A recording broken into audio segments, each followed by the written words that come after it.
up your engine!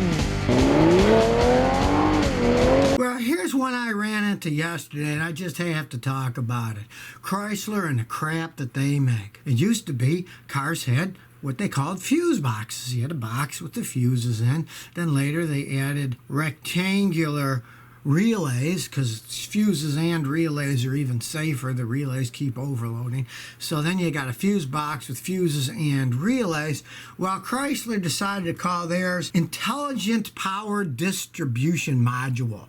And it's the last thing from intelligent. They're made so poorly, they break all the time. Now, there's a big argument going on. Chrysler says, well, if they break, you have to replace the whole module assembly, and that's going to cost you hundreds and hundreds and hundreds of dollars to do. And the car's got to be reprogrammed to accept it too, which you're going to have to pay a mechanic to do that. Instead of just having a plain old fuse box, Intelligent Power Distribution Module. They break all the time. They should have been forced to recall them all, but it probably would have bankrupted Chrysler, because they have them in almost all their cars, and almost all of them break down, especially the bigger ones. I was working on a van. You see them break on the vans. The ones that have big V8 engines, they do have a tendency of shorting out all the time because they're so poorly made. So if you got one of those and it's acted up electrically, first thing, check that stupid Intelligent Power Distribution Module, because it's probably shorting out inside. Well, if you're thinking about buying one of those electric Mustang SUVs, Ford now says that they're going to sell home chargers for $799, and they're going to have a setup with Amazon so Amazon can do the installation. Well, Ford, let's get real. Tesla's already doing it with theirs. You know what they charge? They charge $500. Why are you charging $300 more than Tesla is? They certainly don't understand their market at all. Now, that's the cost of the equipment. Then you got to pay an electrician to hook it up. Electricians don't work cheap, and they can't really give you a pure estimate until they get to your house, because they don't know how your house is wired. This is a 240 volt installation. This isn't the 120. This is a 240. It can get complicated. Electricians charge a lot of money. They might have to drill holes in your wall. Who knows what they're going to do? But just that their basic price is $799 and Tesla's selling his for $500. Big mistake, Ford. Big mistake. You're trying to compete in the electric car market. To me, this shows that they're not actually that serious about it. They just don't comprehend the market. They should have seen, well, Tesla charges $500. We can't charge more than that. Hey, they're charging $799. That's a lot more than $500. Ford, get your act in gear. If you want to sell these electric cars, don't start ripping people off from the get-go. Try to give them a deal. Hank G says, greetings, Professor Kilmer. Curious to get your opinion about something. There's a small mom and pop repair shop me selling extended life 10,000 mile oil changes with BG MOA additive. What do you about think? Is it safe? Also curious because they seem to be using standard oil filters and non-synthetic oil for this service. I wouldn't do something like that. Modern cars require a special oil. Each one is designed correctly. They tell you what weight to use. They have the correct additives. You start adding something. BG does make good products. I like their cleaner. Their fuel injection cleaner is excellent stuff. Hard to find, but it's really good stuff. The oil you buy the correct oil. It's going to last. You don't really need additives to it these days. And if he's saying 10,000 miles and he's using the normal filter and not the synthetic one, he's nuts, because I even read the cheap filters, and usually it says maximum 5,000 mile between changes, not 10,000 miles. So I'd stay away from that. You know, mom and pop guys, a lot of times they don't know what they're doing. He can guarantee 10,000. What if your engine goes out? Is he going to give you another engine? You know, a lot of that stuff is crazy stuff. And hey, is the guy a chemist? No. The guys that build the oil, yeah, they're engineers and chemists. They know what they're doing. Stick to their stuff and don't start throwing junk in your car willy-nilly because somebody thinks, oh, look, I messed this up and it worked. Not a smart idea. Bear91 says, got a 97 Honda Accord LX 4-cylinder. Once in a while, I'll have no crank, no start. My battery's good. My starter's good. I replace the spark plugs, but have no clue.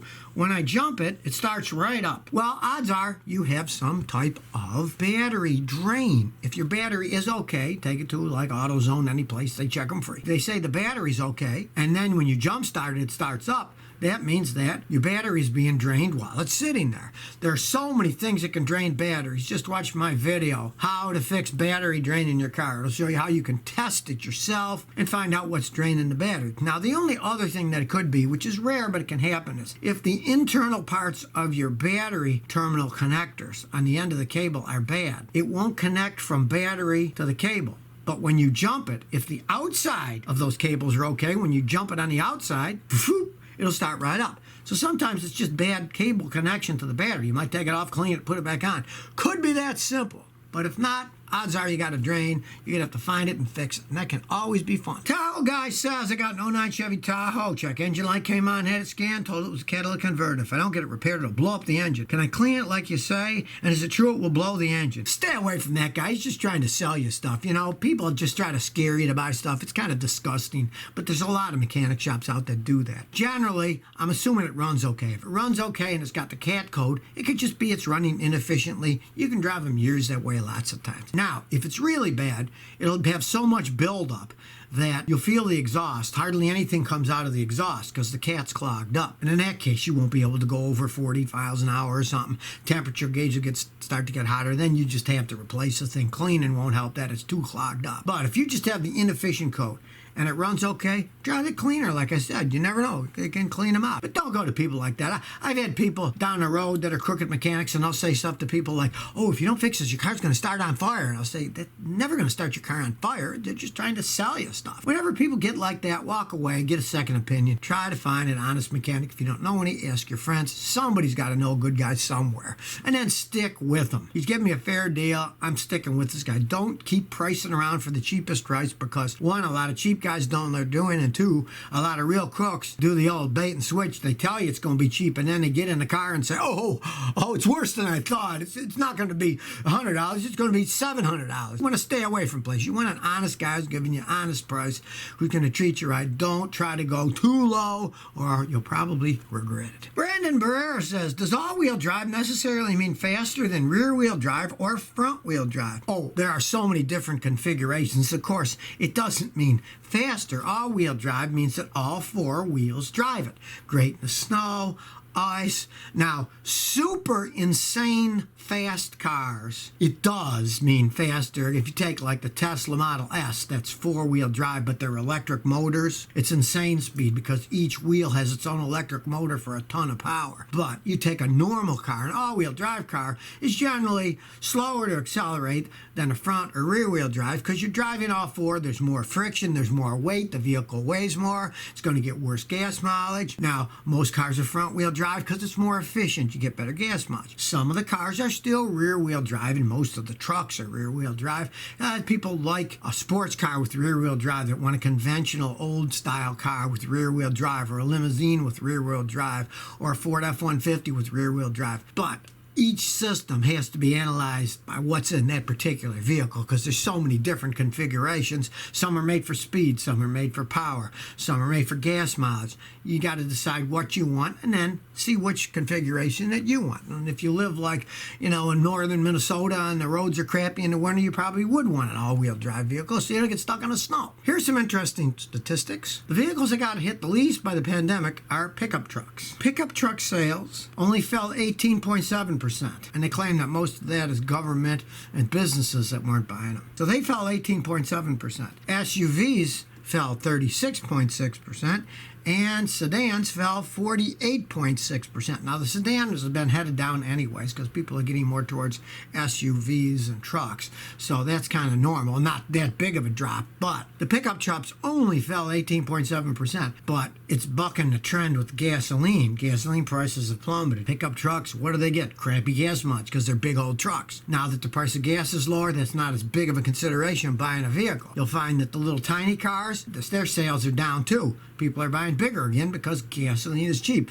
Americans often have a short-term memory for just about everything, including elections. It's always like, what happens the last 2 weeks before the presidential election will pick who's president, because Americans have a real short memory. Doesn't matter what's happening now. This is still months and months from the election. It's what happens 2 weeks into the election that affects Americans. So, same thing with pickup trucks. Hey, they see gas is cheap now. Their mind thinks, it's going to be cheap forever. Let's buy big gas hog vehicles. So, those haven't been hit as hard. Kind of interesting when you think about it. So if you never want to miss another one of my new car repair videos, remember to ring that bell.